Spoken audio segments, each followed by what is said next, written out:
be some good ones for sure. So, ladies and gentlemen, what's going on? Welcome back. It is episode 187 of Keepin It Rio. And I'm not going to lie to you guys. When I started this podcast June 1st of 2021, I had a list of top 5 people that I wanted on my show. I've had 2, 3, 4, and 5 on. And guess what? Right. Today, number 1 has decided that it's good to be on Keepin It Rio. So I can't say enough how excited I am for my guest. It is the legendary Jeremy Mayfield. Welcome, my friend, to Keepin It Rio. Well, thank you. I appreciate that. And really feels good to know that we're number 1 on your show. You know, it is a pretty cool deal. Yeah, I'm excited, man. We couldn't wait to get on here. And, you know, I guess last week we talked to Shane or whatever, talked to you, and I'm all excited about it. So heck yeah. So we just had a very brief introduction, for a minute about what the show is. And I told you, I want to go back about 10 years and kind of work our way forward from that, because this is going to be about the redemption story of Jeremy Mayfield after all the crap that y'all went through and all that. And I think you're going to have a lot of fun with this, because some of these memories are going to be pretty cool. And I know you'll remember some of this stuff. So, we're going to start off by going back in time 10 and a half years. Actually, first, I want to go back 25 years. The first time I saw you race ever was at Columbus Motor Speedway over in Columbus, Ohio. Yep. It was 1999, and you won the Race of Champions that day. It was between you, Cale Yarborough, Jeff Bodine, and Wally Dallenbach, and you smashed the field and won that race. And I've been a fan since before that. That was why we were at the event, so we could see you kick everybody's butt. You did it, and I've been a fan since. I watched all your NASCAR races, and I'm not going to lie to you, I've not watched NASCAR since you have not been in NASCAR. No worries, I'm a huge race fan, and there's other racing series out there, and that's what we're going to talk about now. So the first question I have for you is, after all the stuff you went through, 10 years ago, it was March of 2014, I was in Ohio, and I was visiting my mom. And I was looking on Twitter one morning, and it was like, Jeremy Mayfield is working on a car at Hickory Motor Speedway, a modified. Right. And I'm like, well, okay, that's pretty cool. I hadn't seen this guy around in a while. It's been a little tumultuous couple of years, but I'm paying attention, right? And then the next morning, it was you that tweeted it and said, hey, I'm going to be racing this modified at Hickory. Right. Well, I'm in Ohio, dude. And literally 20 minutes later, I'm on the way to Hickory. I jumped in my car. I drove to North Carolina that day so I could be at the race when you got back into a race car for the first time after all that stuff. Right. And that was when you and I first met. And I don't know if you remember this or not, because that was probably a big time deal. But I come down to the thing, and I was like, hey, man, thanks for coming back, yada, yada. And you made some videos with your J2 team. And actually, I tell people on the Coma Unwind number 1 thing, Jeremy Mayfield gave me a shout out. So this was 10 years in the making here. But that was the coolest part, And for me, that was probably my favorite race that you've ever been in, because I didn't think as a fan that we would ever see you racing again. Right. And at that point in your life, tell me a little bit about how that felt when you got to get back in an actual car, run a competitive race after all you'd been through, and it was kind of just taken away without any notice. What was that like for you? Well, first of all, that was I know it was a long trip for you. I remember you had to get back to and kind of did a turnaround or whatever, 24-hour turnaround. But I had to work the next morning. Yeah, I know it. And that was the first time I got to run, not just being back in the car, but to run a modified also. And we really didn't run that good. We run bad, really. But it was enough where I wanted to continue racing modifieds. I liked it and had something to prove. I felt like, I really enjoyed those cars and really enjoyed just racing in general. But it just seemed like the modified at that point in time was what I really wanted to do. So we didn't run very good, but we came back and was able to get our own car and run a few modified races after that, a couple seasons worth, and had a lot of fun doing that. It was probably a good experience for me to go and, and race those cars. And I don't know, just a lot of things happened between that day you're talking about and now. And it's hard to remember all of it, but a lot of racings went on since then, but that was certainly a good night for us. So. Yeah, and I'll tell you what, because of that I had been kind of watching modifieds a little bit, and I liked them. But because you started the J2 car, a couple races down the road, I think it might have even been the next race for that series was at the track over in Jacksonville. Yep. And you were running the J2 car, and I went to that race too. I drove all the way down there to go to that one. Yeah. Yeah. And I brought my mom with me. It was kind of cool Right. because my mom was a big fan of you and Shayna and all that Right. from when y'all were on the reality show. And I made friends on there that I actually sponsor a race car for to this day. That day I met at the track. So it was a cool experience. But I remember being there and we got to be inside the pit area with you guys. And you were dominating this race, right? Like, yeah, we were. We were really good. Yeah, destroying everybody. And I was watching practice before the race even started. And I was like, I was over here in turn 4 watching, and I could see how you were doing like the Mayfield. It was like Pocono where you're kind of like letting off a little early and getting on the gas quicker than everyone. Right. And as you come around the corner, you smoked Burt Myers, right? And Burt Myers was like the Richard Petty of modifieds. Right. So I was excited for this. Yep. I go over there and it's like, I said, you know, your car is awesome. And you were like, yeah, like you just knew. And you know, you were leading the field, you were about to lap the field, and then had something happen with the tire. But that was an amazing experience. And I watched the modifieds and I love that. And I wanted to ask you, you know, from your time in the modifieds and then transitioning out of that, the difference in the vehicle from what you'd been driving for all those years, the cup cars and the Busch cars and all that, going into an open wheel modified, what were some of the differences that you had to adapt to be competitive and go out and like whip everyone's ass like that? Right. Well, I kind of just like, you know, every driver's got a certain feel they look for in race cars, you know, and I might like my car tighter, looser, or whatever than somebody else, or the left front down, or rolled over more, or whatever. But the modifieds just kind of give me the feel I was looking for in all these years. You know, that's kind of what I wish my Cup car would have felt like. It was like a modified, you know, just that feel that it had. And so I really liked them and feel like that we kind of adapted pretty quick to them. And like you said, we went to Jacksonville and ran really good there. And you know, when I ran that guy's car in Hickory, I got real loose. You know, the car's just bad loose. And then there's nothing worse than hearing this from a driver is when after the race, you know, they were like, "Oh yeah, you just never been in one of these cars, and you just don't, you know, you got to drive this way and that way." And you know, and I'm like, dude, I know what a car, when it's loose, it's loose. You know what I mean? If it's tight, it's tight. And so after that race, I was kind of like on a mission to prove to a lot of people that, and that's the way my whole career's been. I've always had to feel like I've had to prove that I can feel a race car and drive a race car, and you know, and I know what I know about them. And that's kind of the way the modified deal got started. Was I had an opportunity to get one, and I was on a mission then to show that we can run good in those, and you know, and we should have won a bunch of races. Our car was probably not the best car out there. It was an older car, and had, you know, the stuff was a little bit higher on it, the motor set up high, and you know, just had a higher CG than what Bert and those guys had. But we still was running good in it, and probably should have won a bunch of races, but we weren't as prepared also as what some of the other teams were. You know, we're kind of low budget and trying to get there. But overall, I really loved racing those cars. Yeah, and I thought that was one of the most fun series to watch. I supported it tremendously. I bought the drinks and did all that stuff. Right. And that kind of just like went away. I don't know what happened with the series or whatever, but then I saw that you started doing a dirt car. Yeah. And it was like, all right, Jeremy Mayfield driving a dirt car is kind of an interesting thing too, because I'd never seen that before. And you were racing at the deal in Charlotte and all that stuff. And it's like, all right. Yeah. So what was your experience with the dirt car? I know you ran that for a couple of years and it seemed like it was really cool and you liked it, but what was that one all about? Yeah, well, I kind of, you know, always want to do that. I always want to go run dirt late models and still kind of do. You know, I still got something I feel like I'm missing there that I want to go back and, you know, try to figure it out. But yeah, we got a dirt car, you know, back when the J2 guys helped me get the late model and went racing and again, really didn't know what we were doing and kind of halfway, you know, knew what we were doing, but not really what we should have been doing, you know.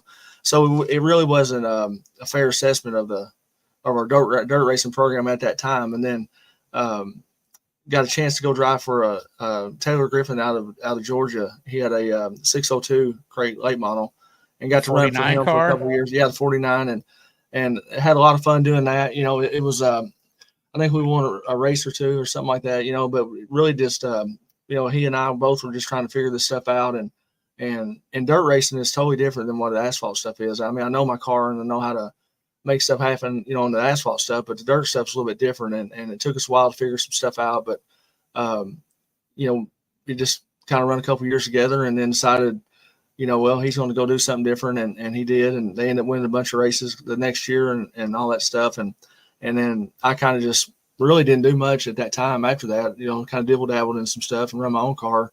But you know, I always wanted to run a super more than I did really the crate stuff. The crate stuff it's fun and everything, but it's just there's not a lot of horsepower there. You can't really drive by the throttle. You know, it's just like you're just on the mat all the time running, and whatever you got, that's what you got. You know, and I kind of like the supers where you can, you know, have a motor to help turn the car. More driver input. Yeah. Yeah. And that's where I always wanted to be. I just never got to that point, but who knows, you know, it's still early in our career here at 55. So maybe we can go back and try that again someday. But, you know, I just kind of dibble dabbled in that, you know, a little bit longer, a few more years later, you know, just kind of run a race or two here and there. And then Bob Schott called me one day, I guess a couple of years ago, and asked me to come drive his car in his series. I didn't know he started his own series, and it's kind of like the I don't know if you remember the Pro Cup cars.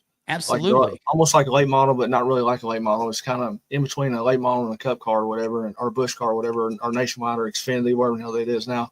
I call it Busch cars. I'm from that era. Whatever they are, you know.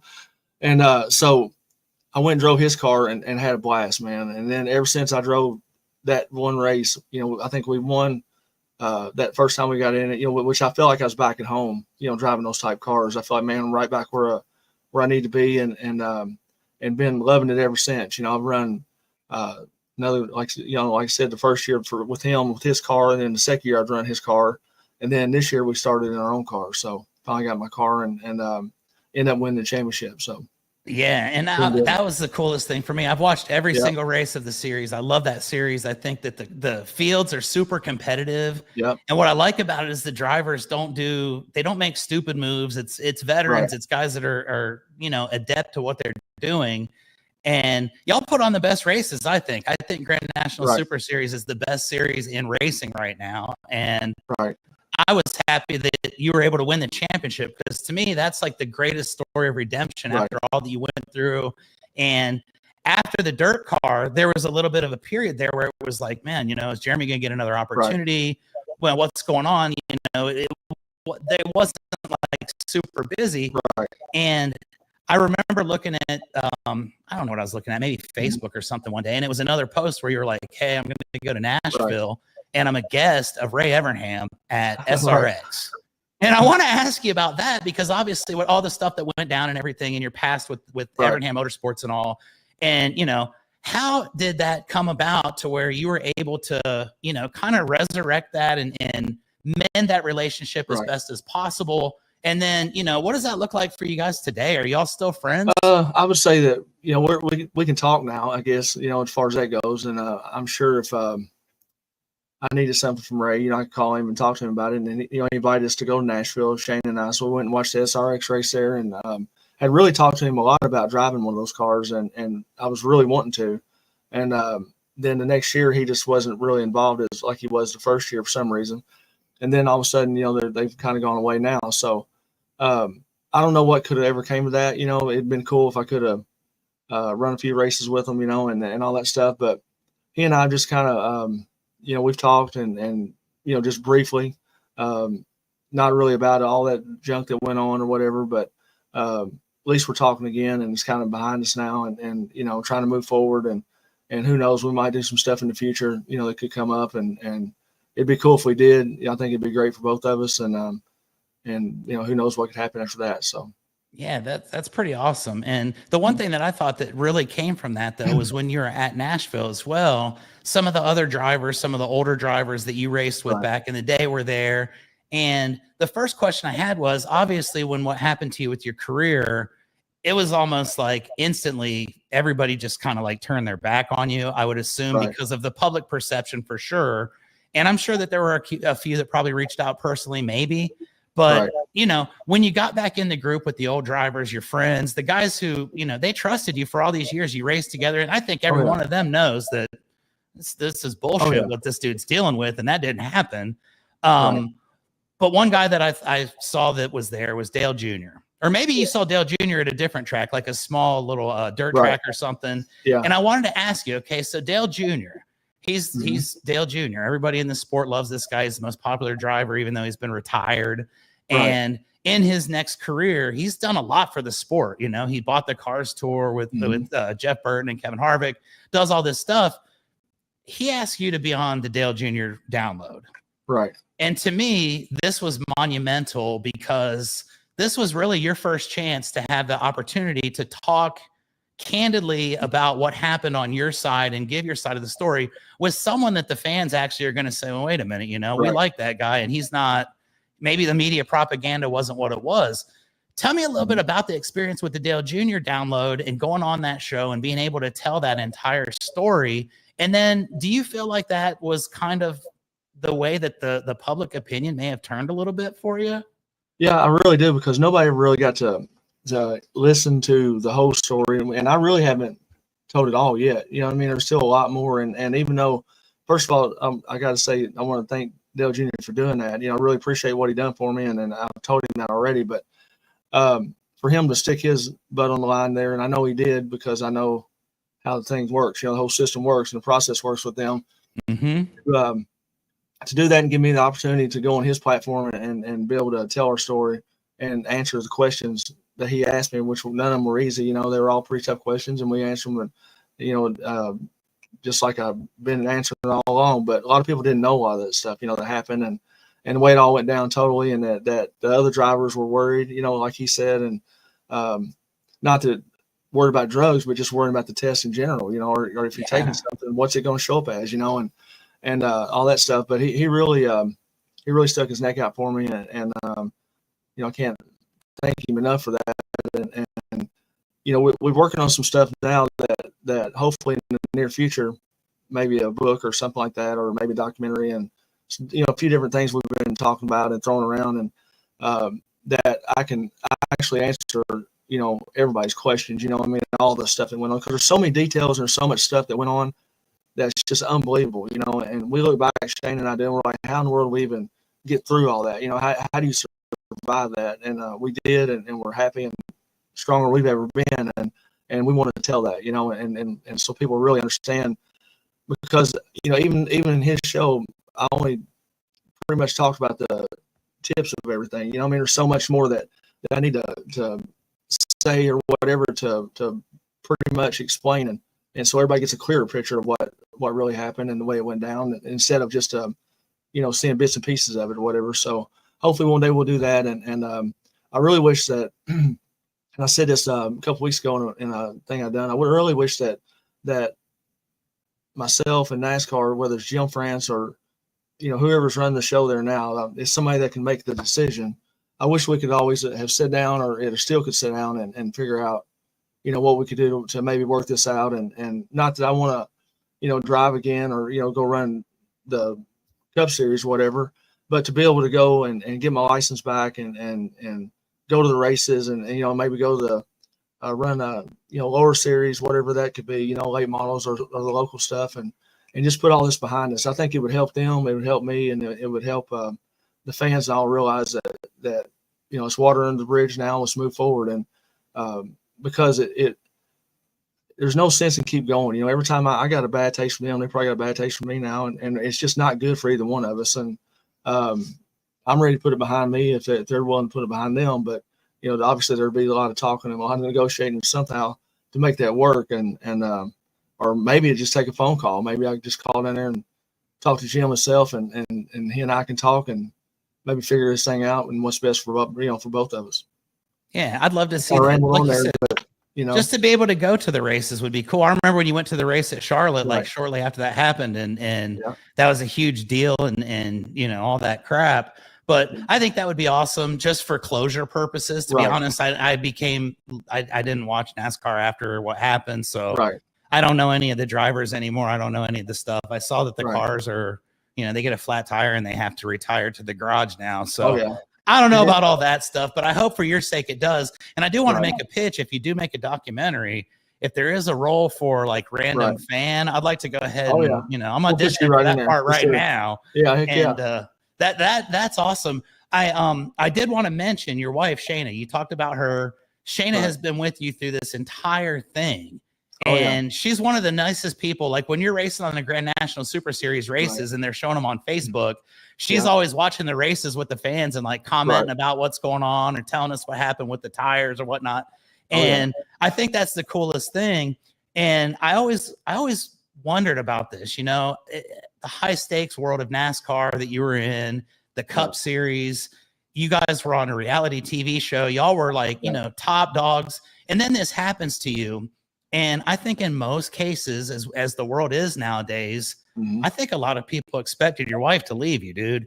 Right. And it speaks so much for who she is and who you are that was never even a thing. And I wanted to kind of ask you about that, you know, like when it felt like there was nobody that was really on your side, you always had this one person at least. Tell me just a little bit about your guys' relationship and how that was, you know, how y'all got through that together and just how remarkable it is, because I don't think at that point anybody would have even blamed her if she just walked away, you know? Right. Well, that's not her to start with, you know, and that wasn't our relationship. We had a great relationship and still do. It's stronger now than it's ever been. And, man, we're like best friends and husband and wife, and we've been through a lot together and, you know, to say the least. But she knew day one when all this happened. I mean, she was the first one that came to me as soon as they announced it on the press conference they had that day. She said, "You are going to fight this, right?" And I said, "Well, you know, I didn't have a choice really. I mean, I had to, you know." And I said, "Yeah, but I want you to understand." Or first I said, "Do you want me to?" And she said, "Yeah, you have to." I said, "Well, do you understand what that's going to take? Because I can't just go out there and say, okay, I'm going to fight it and throw a punch in NASCAR. And then when they fight back, go, oh man, I'm just kidding. Let me back in. You know, I'm sorry. You know, it wasn't going to be like that. And that wasn't my nature. And that wasn't my characteristics and our character and me, the way I handle things. So, you know, I showed her that day. I said, well, if we're going to do it, we're all in. You know what I mean?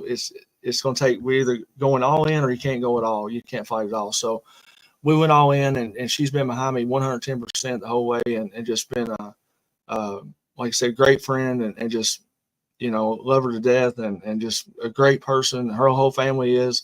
They've all supported me through all this, and you know, but they've also been there when it's been the top of the line, always at the bottom of the line. You know, we had life pretty much made, you know, and then that all turned, and here we go spiraling down the hill and end up at the bottom. But we both know that it's helped us, and we both know that we're great people, and that shows what kind of person she really is. That she wasn't just there for the money or there for the fame and fortune. You know, it was there. She was there because we loved each other, and as husband and wife, and it never.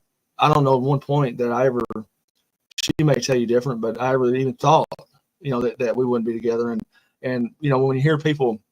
Because we've heard that in the past, you know, like, man, I still hear it today. You know, people come, "You're still married, or you and Shane are still together?" And I'm like, "Yeah, why? You know, why wouldn't we be?" And yeah, because we went through all that doesn't mean that she just took off and ran. You know, she didn't. She stood right beside me and took it head on, just like I did. And she's strong and really a really strong person. I mean, she showed, I think, the world what she's made of too. And I'm just proud of her for you know, doing what she said she'd do, and she did, and we've been together, and like I said, ever since, and really, we're still the same today as we were back then, and then when we first met. So it's pretty cool. I can sit here all night rambling on what kind of person she is, how good she is, but I really do mean that. You know, I mean, she's been my ride or die for sure. Yep, and I love that because it's true. Every time I went to the races, she was there with you. Right. I got to sit up there on the hauler and all that stuff, and right. You know, just the experiences. It's so cool that happens, because it's not like that in most cases in life. And when everybody turns on you, and it would be easy just to walk away. Oh yeah, she chose not to and picked the hard road, and because of that, you guys, like you say, are stronger than ever. Right. And to me, that's, you know, that's the one person that probably saved you from you know, whatever could have happened to you through all that shit if you were by yourself. Yeah, I probably couldn't have done it without her, you know, for sure. And I know that we became, you know, like I said, closer, but not closer. But I think it's helped her realize too that God works in mysterious ways, you know, and we hear that all the time. You know, every time you go to church or whatever, we always feel like they're talking to us somehow, somewhere, you know, about our stuff we went through. And even though it's not, it just sounds like, you know, because we've been through so much. But God's definitely put us together for a reason, and we feel like that for sure has helped us get through all this. Yep, no doubt. And it's been awesome to watch. Like I said, I've been a fan from day one, and we've all stuck with you as well. I think your loyal fan base has stuck with you, and I hope that you've been able to feel that throughout the years when you were down. Like, there were still people that were wearing your Jeremy Mayfield shirts Right. to work every day and Yep. going out there and fighting for your good name out on the job sites and Right. stuff. I was one of them. Well, I And felt like too that I owed it to the fans, my fans, because I've noticed that. I noticed I got a great fan base, and I've gained some, throughout all of this, and, and and I feel like that I couldn't just not race and just disappear. I feel like I need to do something, with my life and continue on. And racing is all I ever knew, and I feel like that now, as far as in the Grand National Series, which I hope that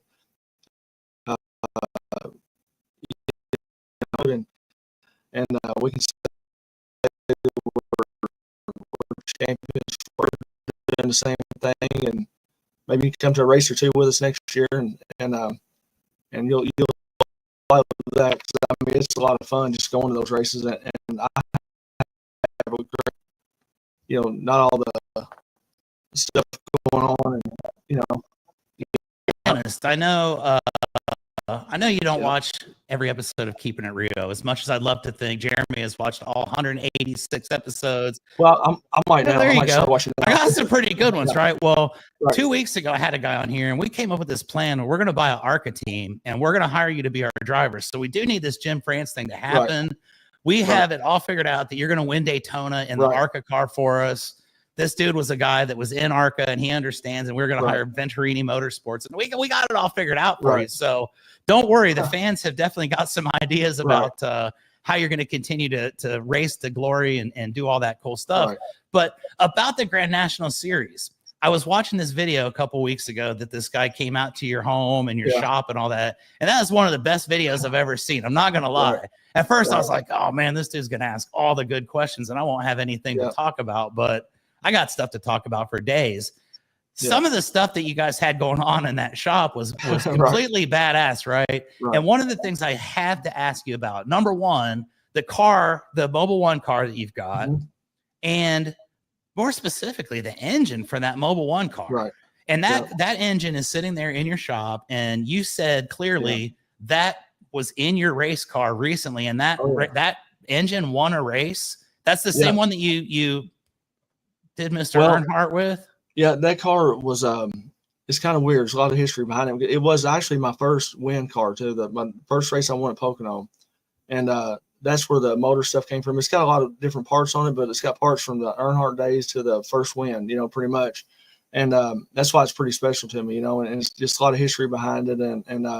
But that was definitely the car I won my first Pocono race in. And then we carried on. We'd run a car, a couple of years, and especially if you found one you liked, we had a bunch of them, but certain ones we liked better than the others. And that was one of my favorites right there. Yeah, for sure. And to know that you were able to take that from back in the day and put it in your car and still put a whooping on the field was pretty badass to hear. Yeah. And I love that. What are the plans for that 12 car? You said it'd been sitting there for like 20 years in that trailer. What are you going to do with that thing? I don't know. I thought about selling it, and I thought about keeping it. I don't know what I'm going to do. I just it's been sitting there, and I've really I hate to see it just sitting there. I wish it could sit in somewhere else, maybe put it in my shop one day or something like that. I just didn't want to be sitting around and getting dirty or getting all tore up or whatever. So I'm not sure what's going to happen with it yet, but it's definitely sentimental to me, and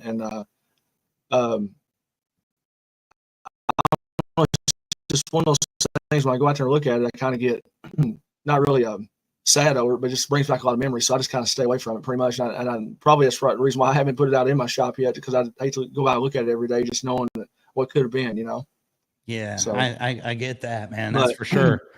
But it'll definitely be taken care of somewhere down the line for sure. I like it. I like it a lot. So I do have a few. Yeah.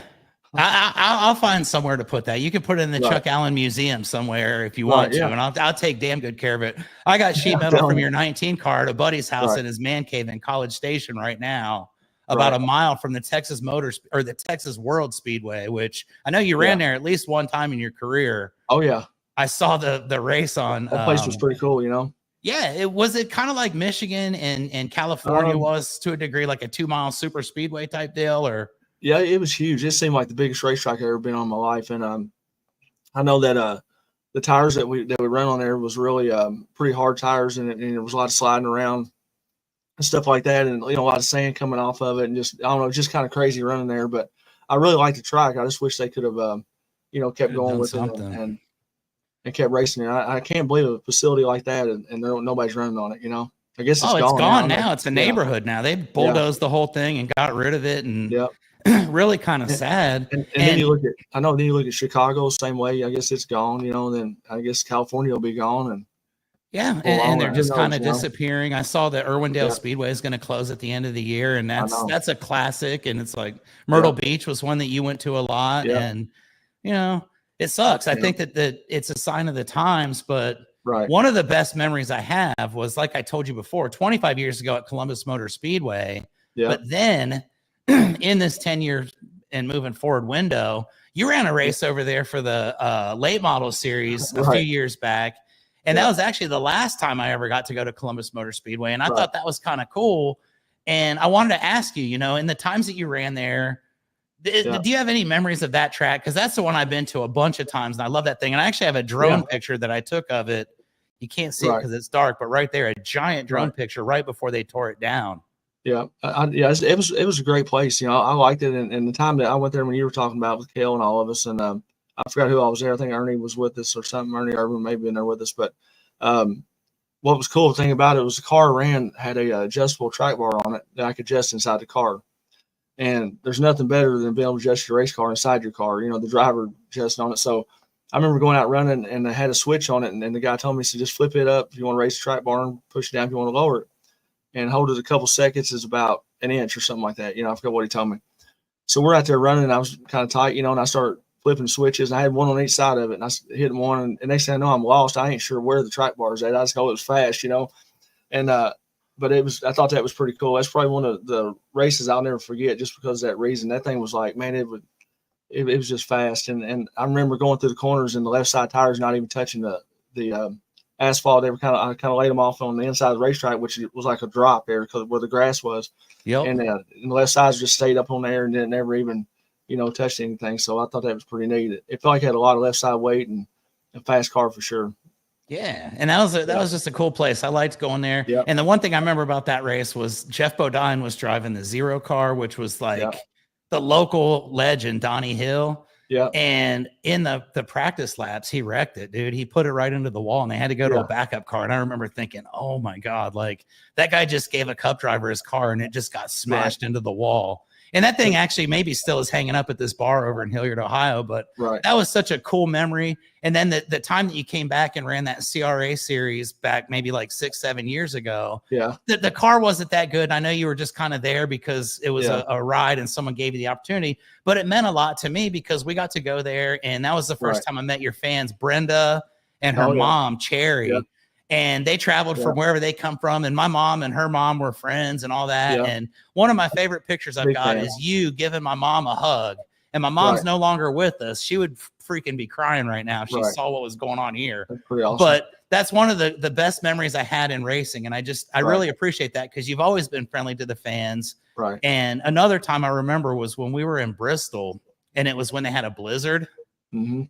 And they were running the races, and then they'd have to stop because of the snow, and then they'd go again.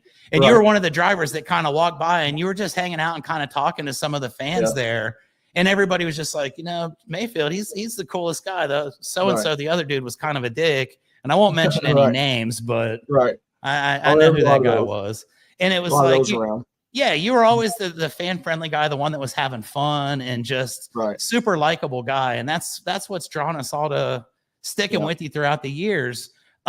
Moving forward now with your career, you just said a young 55, still got plenty of years behind the wheel, and you're obviously still super competitive, winning championships. I saw that you were talking about maybe putting a couple cars in the series next year. What is Mayfield Motorsports, or whatever it's called at this point? What's that look like for you, and what are your plans moving forward to help grow that any? Right. I've just been a huge part of the series, I guess you'd say, trying to help Bob and AJ and everybody at ECC to try to make that series really grow and, and show what's really the potential it has. And, and we've got, probably 10, 12, 15 cars, most of the time, sometimes it's a little bit more. But we need more than that. We need we need a good 12 every week, or 12 to 15 that's good and competitive, because we run on some small tracks, and you get very many more than that on it, you're really not really making the show any better. It's just, just more cars people out there. So we're trying to get a good field of cars, and so I've got my car, and I've teamed up with AJ Henderson. I just drove it the last part of the year, the last few races. It was his car, and so I'm going to continue running it, or having it here out of my shop, and then running my car also. So we'll have 2 cars for sure, and maybe a third one that we're talking about. I might team up with somebody else that's racing already, that doesn't want to drive it, as many races now, and we might take his car and put somebody in it, so then we'd have 3 good cars coming out of our stable here, and 2 for sure, maybe 3 hopefully, and who knows what, it'd be great if we could do 4, it'd be awesome. It's just as easy to do 4 as it is 3, so that's kind of what our plan is, and we're kind of in the process now of working on sponsorship for next year, and trying to get our ducks in a row, what we're going to do and how we're going to do it. And we went and looked at a trailer today, that a 2-car trailer to haul 2 of the cars, and just got a lot of stuff going on that I feel like it's going to be great for racing, and great for the sport that we're trying to build, and the series, and hopefully things will go well, and next year will be a bigger and better year than this year, and we can win another championship, and then maybe after that I might just retire from driving, and just try to help some young kid that doesn't really have a lot of money, or is not as fortunate as some other kids, and maybe try to help somebody like that come up in the ranks, and drive a car, and try to help coach them along, and maybe they'll end up in one of the higher up series one day, whether it's NASCAR or whatever it is, but just giving somebody a chance to really show what they can do. And there's a lot of racers out there that just don't have the money to race, and I know how hard that is. I had to work on my stuff all year myself, and I got a couple guys that help me that do a great job, and but it's harder, when you're not doing it full time. It's a lot of hours and a lot of work, but I wouldn't trade it for nothing, because I understand my race car, and I'd like to maybe help some, like I said, younger driver come up and help them get to where they want to be, and without having to spend millions of dollars doing it, so hopefully that'll work out too. I think that's an amazing thing. And I've seen that you've mentored some people along the way. And I think that's the best part, is nowadays racing is more about money than it is talent. And it's been that way forever. I know they say that, but you've never been able to get to the Cup Series without having, major backing. Yeah. And it's just gotten worse over the course of time. And to me, I think it dilutes the product as a whole. And I'd like to see a guy like, we always say Dale Earnhardt would not be able to make it that far in modern days. If you started your career right now as the guy that you are with the knowledge you have, you probably wouldn't make it to Cup either at this stage, And it's like, exactly. Yeah. Having people that are racers, that are on the grassroots, that are trying to help out. I think that's awesome. And a guy of your magnitude that people recognize and respect and trust, it can't but do good for the racing as a whole. Talk about sponsorship. I want to ask you, what does a sponsorship package look like for Grand National Super Series? And I'm asking for a reason. A couple of years ago, when I started this roofing business, we were sitting in a room, myself and my partners at that time. And we asked a crazy question, and it was like, what are your goals for the business, and yada, yada. And one of the things was, what is one of the craziest goals that you could possibly come up with? And I'm not going to lie to you. I sat in this room 5.5 years ago, and I said, I want to own a race car, and I want to hire Jeremy Mayfield to drive my car. So I got Jeremy Mayfield on my podcast now. And I want to ask you, what does it take to make something like that happen? And I'm not saying I can make it happen this coming year, but I want something to shoot for. And I do have a buddy that also mentioned 2 episodes ago that he wants to see his logo on a hood. So what does it look like to sponsor a season or a couple races or whatever kind of packages you got? Well, the good thing about us having our own deal and the Grand National Series is it really is it's probably one of the least expensive series that you can run in, just because the cars are expensive, the motors are expensive, but we've already got that, and we don't have a TV package. We got a YouTube channel, that obviously that's getting better every race and things like that. So we can't go out and, not find a $1 million, $2 million sponsorship. It's just not going to happen. And so things we're looking for, and we've done this for the last couple of years, is we've gotten a lot of local businesses and people that's helped me throughout the years, with Safety Plus, out of Georgia, Pat and Wendell, they've helped me every year since I've, left NASCAR. And so I got those as a sponsor, and it's usually, we've never really I've never really sat down and said, okay, this is what it'd be because we, to be like, let's say you had a primary sponsor on our car and you were the primary one, just like the way the cup cars used to look, where you got Pennzoil or Mobile One or whatever it is. Rio Blanco roofing, baby. Right. Yeah. And we, if we could do something like that, we could definitely, the numbers are pretty much everywhere, like we would take, we done whatever we could do to get through the year this year, to win the championship. And that would mean like we had several sponsors that would be, a couple thousand a race and be one for 15 a race, one for, 500 a race, smaller decals. But next year I'm wanting to make it where we got some type of primary sponsor. And that's probably, if we could get that, it'd be great, and then we could put our associates on there everywhere else. But, and we really want to do, that's what the series needs also, is some good sponsorship sponsors coming into the sport and showing their brand off to all the fans that we see every week. And not only at the racetrack, but on, Facebook, social media and all that stuff too. So, but we can talk about it after we get down here or whatever and come up with the numbers, but it's not that much at all, really. We run 15 races and like I said, the series is growing and there's a lot of things we can do that on and off the track. You know how that goes. It's not all about just putting your name on a car and, me riding around in it and thinking that you're going to help, grow your business. We can do it a lot of different ways, like, having a show car up there to have your business and, and the social media side of it's just gotten huge and, YouTube channels, and we can do stuff, have a, our own YouTube channel every week, just, letting the fans know what we're doing, what's up next or whatever we got to do, to make it work within whoever is a sponsor with their package, Yep. I think it's the most fan-friendly opportunity in all of racing. Right. And where are you going to get to sponsor your favorite cup driver of all time for a reasonable price, Right. I think that's awesome. And we're definitely making it reasonable because, we want somebody too that we can grow with us and run, 2 or 3 more years or 5 years together or 10, whatever it takes, and grow with us like we're trying to grow.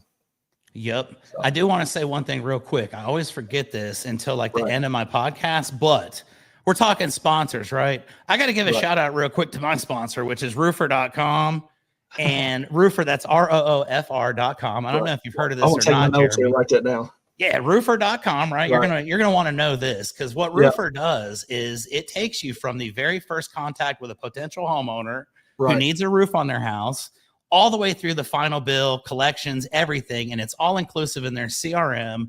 And they've been sponsoring me for 2 years, and we're about to have a pretty big announcement about sponsorship coming up on something in the not too distant future as well that I'm pumped about. But I always have to take that moment to say thank you to Roofer. Because without you guys, my roofing company would it'd still be there, but it wouldn't be nearly as cool as it is. So thank you to Roofer. Roofer's your company or that you work with them with your company? They're my sponsor. They're a software company. My company is called Rio Blanco Roofing, and they sponsor my roofing business, and they sponsor my podcast. And just good all around guys. And the guy, the CEO, his name is Richie Nelson. I was talking to him today, the CEO, and I told him I was about to have my idol NASCAR driver, Jeremy Mayfield, on. His dad's a huge fan. He texted his dad right then and was like, Jeremy Mayfield's going to be on there and he's going to have the Roofer logo on the screen. So not just me excited to have you on the show today, my sponsor's dad as well. Right. Well, that would look great on the race car too. It'd look really cool. That'd be a cool brand right there. So anything we can do to make that happen, we'll do it. So it'd be cool. I'm all in on that. And I that's my thing. Like I said, that was my crazy goal. When I said I was going to have you on my podcast, everybody laughed at me and thought I was full of crap, but guess what? Here we are, folks. Things do happen like that. I want to kind of start, like I told you, an hour. I appreciate your time so much. We're at 44 minutes right now. So I got a couple things that I want to ask that are different than what we've been talking about. The number one thing, throughout your entire career, you always had the most badass paint schemes of anybody in the series. When you were driving the 12 car, it was the most badass paint scheme in the entire series. When you moved to the 19 car, that was my personal all-time favorite. I actually went to a job interview one time wearing a 19 hat, and I got the job. That's good. Yeah. My question for you, out of all the cars, all the paint schemes that you've had over the course of your career, what's your number one favorite one? Probably, like you said, I've had a lot of them, and I had a lot of them at Ray's that were really cool. It had the red and black car I really liked. Had the black sides and the red center on it. And Mountain Dew car was cool, but the Mobil 1 car was probably the coolest, and that all happened in right in my career where, when Penske came in, and it was just a big leap for me as a driver and to be able to drive for, Roger Penske and all that stuff. And to be able to do that in the number 12, which meant a lot to me. Bobby Allison was 12, and, Mike Alexander drove that car after they had a race with Mike in Nashville and all that stuff. So, it meant a lot to me to have that 12 car and then to have the Pegasus on the side of it that was really cool that, and they really haven't done that since. Is what kills me. They should be doing. I've seen it on there a couple of times, real small, but not like we had it. It was cool when we had it. Yeah, yours was sweet. And I remember I always tell people Kentucky this. Derby I was car, happy. Go ahead. Yeah. I'm sorry. The Kentucky Derby car, I thought that was pretty cool. The silver car and to drive it around the racetrack, during the Derby weekend was pretty neat. I bought that diecast at Churchill Downs. That was one of my personal favorites too. And I remember that. And I always told people, I'm pretty sure Jeremy would have won the Kentucky Derby in the 12 car if they would have just let him out there. But those horses are pretty fast. We might have, but it kind of intimidated me being out there because I didn't know what, those things are pretty wild. Those thoroughbreds are, and I knew it was making noise and this, that, and the other. And they said that nobody else has ever done that, drive a car in there like that, especially a race car. So for us to do that, I didn't want to spin out and show my make history in a bad way. Yeah, I like that. That's pretty cool. And it settles a debate because I've had my buddy Ryan Rusi over in Columbus, Ohio. He's always a big Rusty Wallace fan, and we've been buddies for years and years and years. And that's what happened there. Is I always told him, the 12 cars, the better of the two, and yada yada. Right. I always tell people this. I'm so happy that Dale Earnhardt won the Daytona 500, but I feel like you probably know just as well as I do. I don't think the best car won that day, and I think that if Rick Mast hadn't got in your way, you would have won the Daytona 500 that year. And that was like there was two things happened that day. We were going down the backstretch, and Rusty was a couple of cars behind us. I think we were second. He was like fourth or fifth. And they come on the radio and said, Rusty's going to go with you whenever you pull out, to go. So I'm like, okay. So I'm thinking, I got my teammate here with me. So the lap before that, I was going down the backstretch. I just kind of eased out a little bit to see if I wasn't coming all the way out, just to see if Rusty was going to come out with me.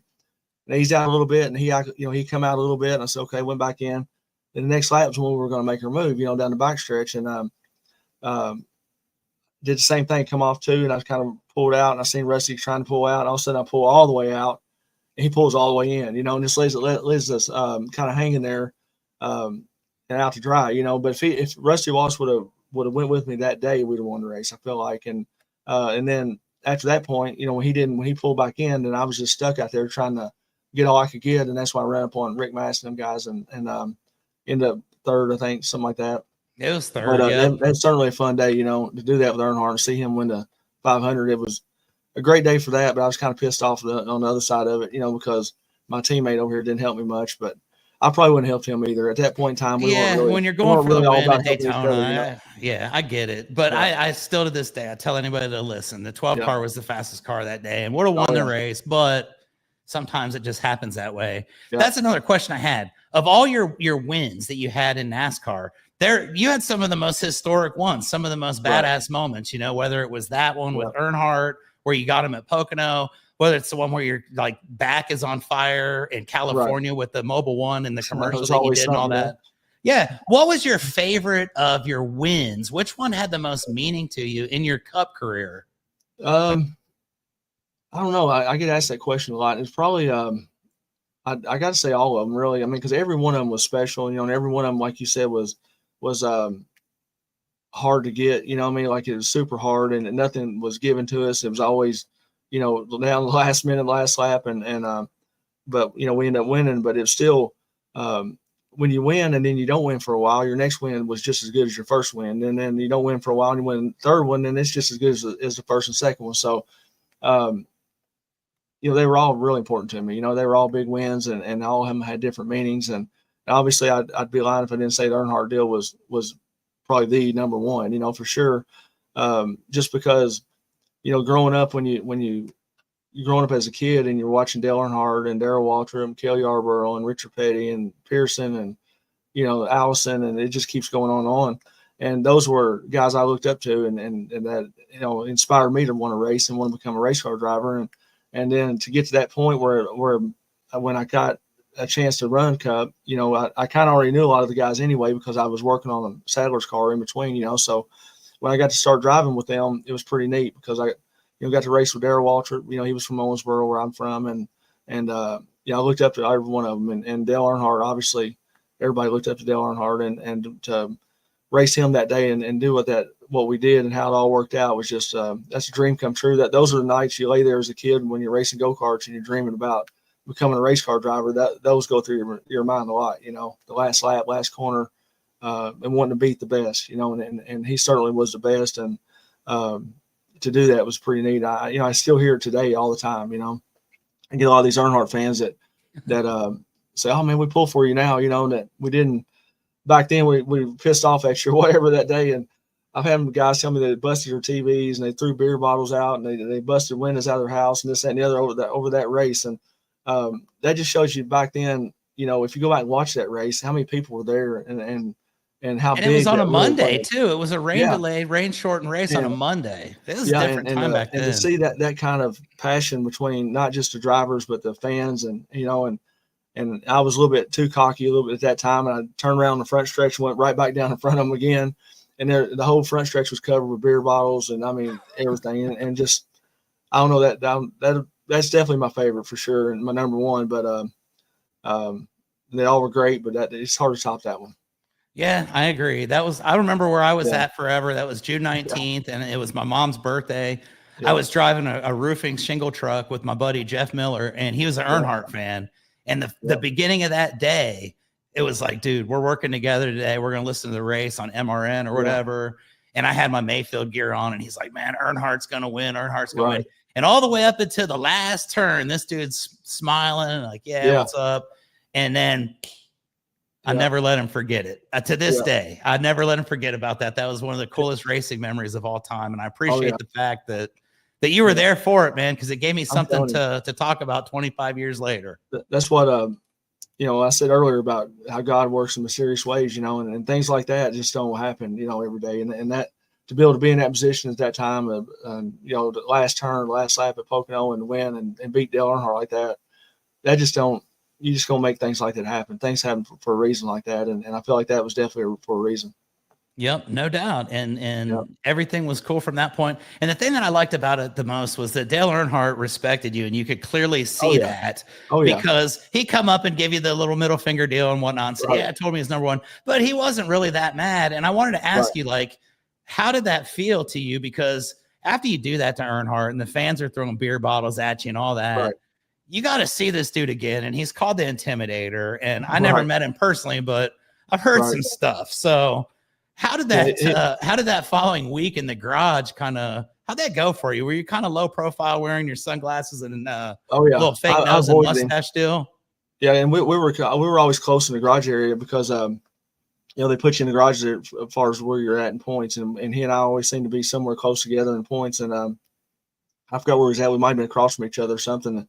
And I just kind of would go and get in my car and practice and get out and go to the trailer, and try to avoid as much as I could. I knew it was going to be inevitable that we were going to run into each other, and then I had to go to the driver's meeting. And I mean, just like as soon as I walked in the door, he was coming this, one way and I was coming the other. We went boom right into each other. And I mean, just face to face like that, and then I kind of was smiling and he smiled, and I thought he was going to be pissed off, and he wasn't, not at all. He was a true champion and great guy. And he kind of smiled. And he said, no, I wasn't pissed. I wasn't mad at you. He said, well, there was one thing. The only thing that pissed me off was all the shit you were saying, after the race, And I said, well, I had to. Bro? I feel like I had to, I said, because, he had just done that to Terry Labonte, and he kind of got out of it, got a free pass out of it. So I knew I had to say something to get me one out of it. And, but he was really cool about it. It's pretty neat.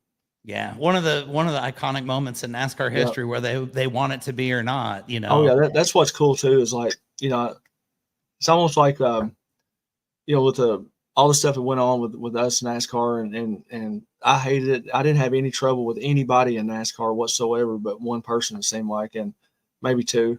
But as far as the competitors, owners, the drivers, sponsors, all that, I had a great relationship with all of them, and all that was gone. It got taken away, sort of, but that's something there that they can't take away, is that that win right there and the things that we accomplished in the sport. And we just keep popping right back up. We keep showing back up and after all that stuff that happened and we're not going nowhere. And I think they realize that now. And like I said, hopefully we can get all this behind us somewhere, someday, hopefully. And then it'd be great. It'd be good memories for everybody. Yeah. And I'll tell you this, I lived in Charlotte for about 3 years back in 2010, 11, and 12. And I went to the Hall of Fame when they first opened it. And I do want to tell you this because I didn't even really care about the Hall of Fame, but it was just kind of a thing I wanted to go to and see what's up. Oh, yeah. There was a video playing, and it was, I don't remember what race it was, but you were featured as one of the people that was like, Jeremy Mayfield's running in third right now. And if these guys get into it too close, he's going to be able to pull by. And I thought that was kind of cool that you're in the Hall of Fame. And again, some of these things they can't take away and they can't deny. And if you deny some of your greatest moments in the sport's history, then that kind of tells a story. But I did want to ask you one other thing, and this is this is like the most controversial thing I'll ask. Yeah. And I don't ask anything controversial because I'm a nice guy. But when you had all your problems with NASCAR, the one thing that people skip over when they look at history is that you went to court and you won the injunction based on fact. And you were able to get your ability to go back, which obviously they weren't going to let that happen. But fast forward 20 plus years. And now Michael Jordan, when it was Jeremy Mayfield by himself, obviously, like you said, you can't throw a punch and then say, dude, my bad, I was just playing. You go all in on it, and they're gonna do whatever they can to Jeremy Mayfield, and trying to destroy you. Sign the deal to where you couldn't sue him and all that crap. And to me, that's the part that everybody overlooks. But let me know how you feel about this. Michael Jordan comes into the sport. He's bigger than shit. He's way bigger than any other personality that NASCAR has. The most probably well-known athlete in the world with this brand and all. He decides that he wants to sue NASCAR. Yeah. What are your thoughts on this? Do you think it's going to get anything accomplished? Do you think it's just a waste of time and they're going to find a way to sweep it under the rug? What are your thoughts on the current situation going on 20 years after you got buried by it?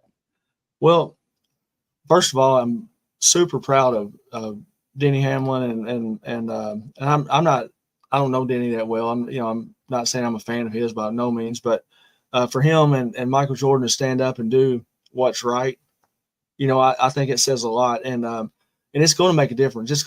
Something's going to change after this because everybody knew and everybody still knows, how the thing runs and and how the machine operates and you're supposed to just be happy to be a part of it, and just be content with where you're at over there, and we own the show, we own the tracks, we own we own it all. So you're playing in our playground, and like Brian France said one time about me, he said, the drivers are nothing more than laborers.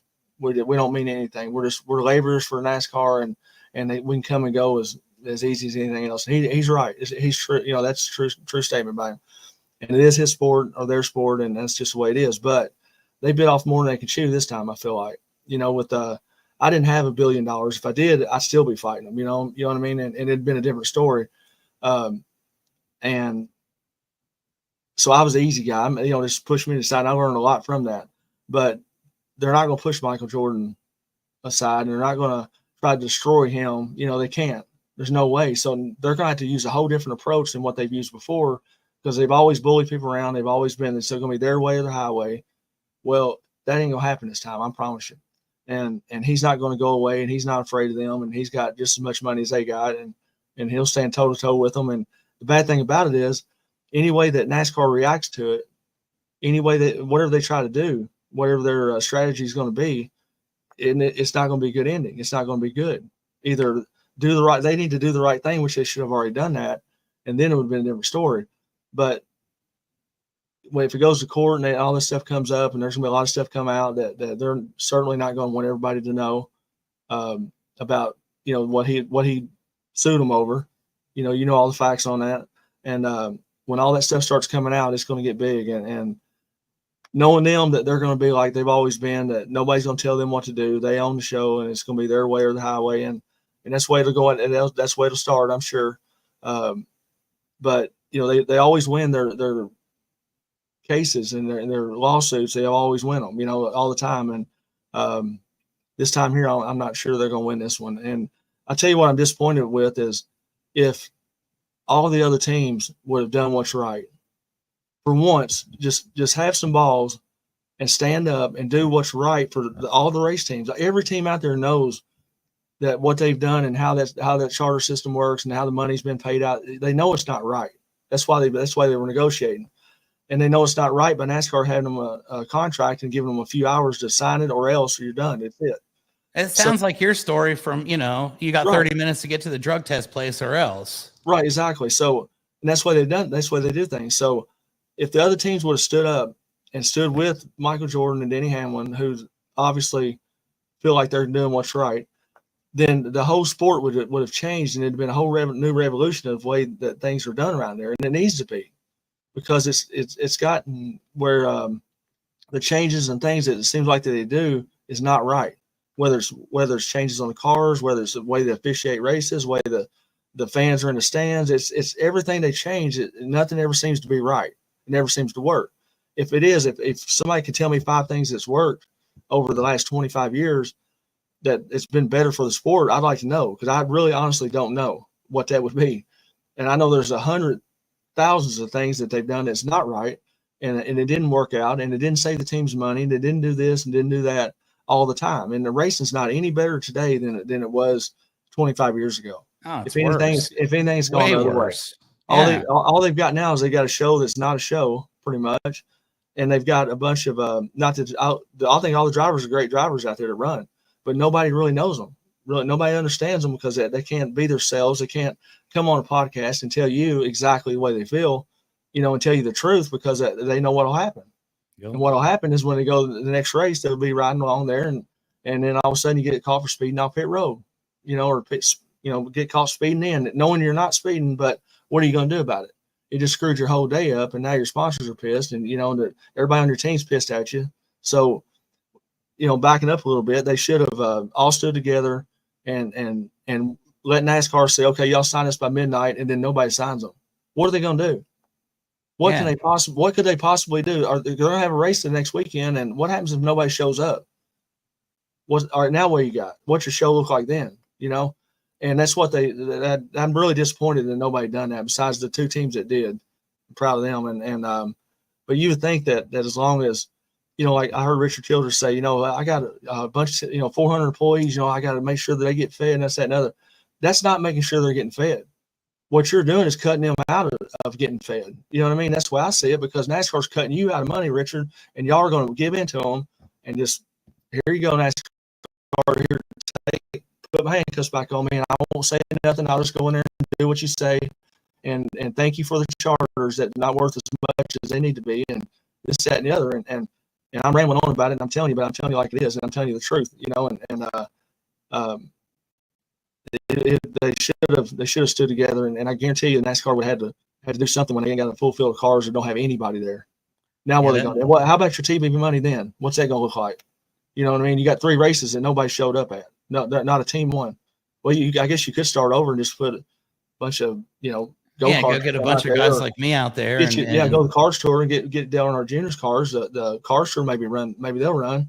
See how that goes. Yeah, but but I'm just saying that but that's the way it is, and the lawsuit explains it perfect. You couldn't have had it any better way about the bullying, the monopoly, and just everything that they are saying in the lawsuit is real. And I suggest everybody read that. It's pretty cool.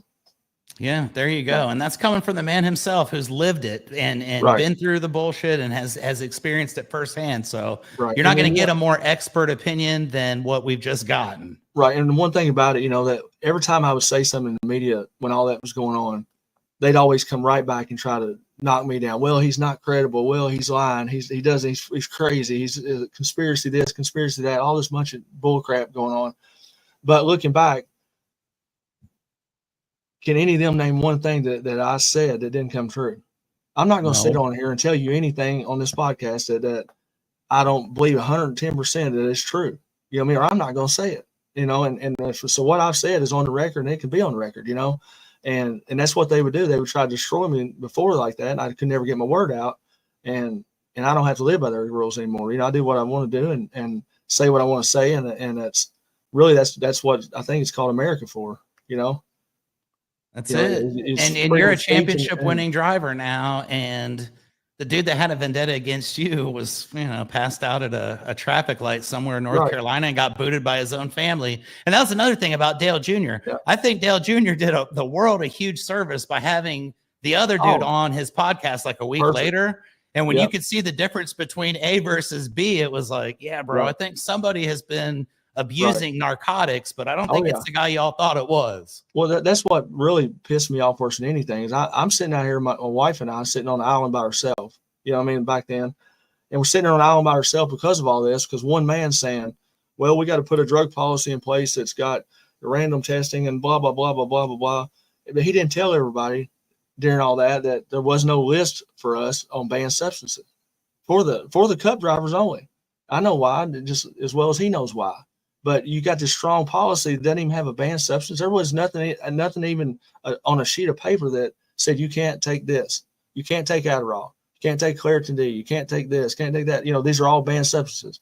We didn't have that, you know. And so for him to sit there and say all that and how, you know, they had the strongest drug policy in all sports and this, that, and the other, that's a bunch of bull. Yeah, I agree that was. Yeah. And then for him to say that, and then what happened to him, I hate that it happened to him, and I hope he's doing well after this, but you know, to go on TV and say all that stuff, and then you turn around and he's in trouble. You know what I mean? It looks like that they never tested him, I guess. You know, maybe he wouldn't have been in trouble. A breathalyzer at the traffic light. Yeah. And you know, it just shows the hypocrisy of what it is. And I think that that was another episode that it was like, you know what? I'm pretty sure this Mayfield dude's telling the truth. Right. And you know, you don't look like you don't look like you've aged at all, and you're still out here winning races and competing and doing what you love. It should have been dead according to them. You know, I should have been dead by now, you know. Exactly. For what years ago. Yeah. And you know, and that's another thing too that while we're on the subject here is as far as, you know, you're talking about just the way everything went down and I don't know, I guess I shouldn't say it, but you know, I've said a lot of stuff but I've held a lot in too, you know, that I haven't said to anybody but I do know a lot of things that will probably come out in a book or the documentary, whichever one's first, that I don't want to put in there, but I'm going to have to, you know, and when I do, it's probably going to shake the world up a little bit, way more than what it had been, you know, as far as my deal goes. And, that's why I think it's important that, you know, Jim and I talk or somebody, you know, within NASCAR, because if not, it's really going to be, it's not going to help them at all. I can tell you that, because there's things that I couldn't even, if I told you right now, it'd blow your mind, you know, and I don't want that to ever me to be the one to have to let that cat out of the bag, but maybe that's what's going to happen. And it will happen if I don't talk to them, because I need to explain to them what that was all about and the things that's going to be said and done. You know, they probably need to know about it, you know, and probably prevent it from happening, to be honest with you. Yeah. And preventative maintenance, guys. I think it's an important situation right now. So I think it's very important. And you know, and I don't think they realize it, but if I said it on here, I promise you it would blow your podcast up as far as the things that I do know that I have never said, you know. Yep. No doubt about that. If I didn't, you know. Yep. And I'm not trying to get famous like that anyway. So I can appreciate it. And well, it's nothing on our side. It's on their side, you know. Absolutely. Yeah. There's a ton of stuff that's going to get exposed, I think. And I'm pretty sure that that's what I was saying earlier. I'm almost positive that when they start doing all this stuff on Jordan and them's lawsuit, that they'll probably be interested in hearing what I had to say too, because it certainly falls right into that category that they're doing. Actually. There you go. So, ladies and gentlemen, we still got a little bit more to tell in this story. Right. It's been an up and down story of life, and it's been one of perseverance and redemption and going back and getting to reclaim and do what you love. And to me, I can't thank you enough, Jeremy. We've been on here for an hour and 10 minutes now, and I got to let you get to your house. Right. But I can't thank you enough. Like I said, 25 years ago, I met you for the first time. You put me on videos for your J2 Mayfield channel 10 years ago. Yeah. And this is something I've been waiting my entire career as a podcaster for. Right. I appreciate it very much. maybe someday down the road we can do another episode and cover a little bit more Yeah. stuff. Yeah, I'd love to do Like that. I said, I've got some people that I want to talk to about Right. putting a sponsorship deal on your car. So yeah, I'm very interested in that and would love to do something. And if anytime you want to be back on the show, just let me know. I'll come be more than happy to do that. So absolutely. We're thinking about maybe doing a weekly racing show, myself and a buddy. So Right. I know a badass cool. racer that's the #1 rated racer in the history of racing, and Right. I can get him on the podcast apparently. Right. So that's pretty awesome. In passing, or in as our last thing, I always like to ask this when I have people that are in the public eye, people know you. Right. What's something about Jeremy Mayfield that would surprise the general public? Man, probably all kind of stuff. I don't know. You probably need to ask Shayna that question. She'd probably tell more than I would. But the things I think are normal sometimes are not really normal, and that's probably the biggest thing. Just I like I try to keep I don't know, keep everything happy and and fun and have fun and do things and stuff like that. And I think that that last video showed that a little bit. The one that you were talking about on YouTube. And but Shayna could probably answer that better than I could. She knows all my little quirks and all that stuff, and I'm sure that people would want to know would certainly be interested in hearing what she's got to say. I'm sure. Yeah, And, definitely. And I got to thank her too. I know I don't do this enough, but I said a lot about her earlier, and how much she means to me and everything else, and just want to say thanks to her. I couldn't have, still probably wouldn't even be sitting here having this if it wasn't for her keeping me cool and making me think straight and rethink things that I'm thinking the wrong way, which can happen pretty easy, in those situations. So got to thank her more than anybody.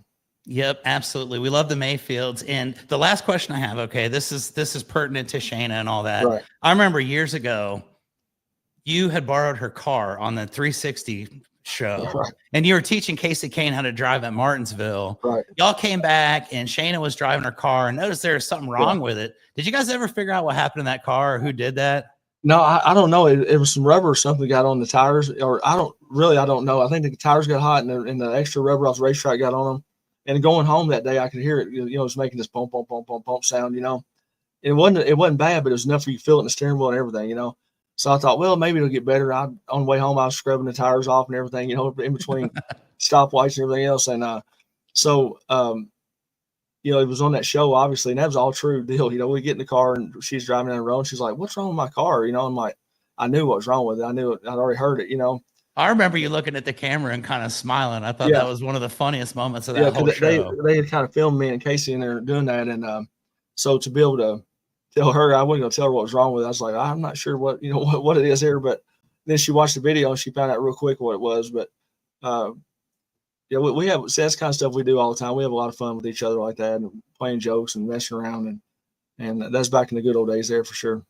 Yep. And like I said, you guys have always been that way. You've never changed. Your personality has always been fun. And you were one of the guys that always stood out to the fans as just being a regular guy that was just living his dream. And I can't thank you enough for the time you've taken to be on here with me tonight. Man. I'm going to cut this thing into like 1,000 different reels, and I'm going to be playing it for the next 50 years. Yeah, that's cool. And I'll come back on anytime you want, and we'll talk about more stuff, I love it, Jeremy. What we need to do is come back on and talk about the sponsorship deal we're going to put together. We can make something big happen here, and there you go. And it'll help both of us, We'll make it happen because I made that statement. I made another crazy statement a couple years ago, and it's about to come to reality in the next couple of days. So big shit's happening, and it's like the stuff that I need to have happen just seems to be falling into my lap. So our next time we talk is going to be to announce the sponsorship for your car. And again, I appreciate you. I appreciate everybody that watches. I know there's going to be a different fan base watching today than what I normally have, which I've had a pretty diverse crowd on my show. I've had 16 best-selling authors, professional wrestlers, hot sauce chefs, CEOs. I've had magicians. I had a mortician one time. Like, you name it, it's been on here. Now I can say I've had my all-time favorite NASCAR racing driver, and I really appreciate you taking the time to do that for me today. And to everybody that watches, thank you guys. I hope y'all click and subscribe and do all that stuff and can help grow the podcast a little bit, because I love doing it, and it's just a lot of fun. So until the next time, go ahead. We can put that on the race car too. Put the Keepin It Rio. Yeah. Hell What is it? yeah. Rio, right? Keeping Right. it Rio, my Rio Blanco right. roofing. Absolutely. So we'll That's a make good it deal. happen. And until next Hey, time, buddy. ladies and gentlemen, I always end with the corniest tagline in the history of anything, which is keep on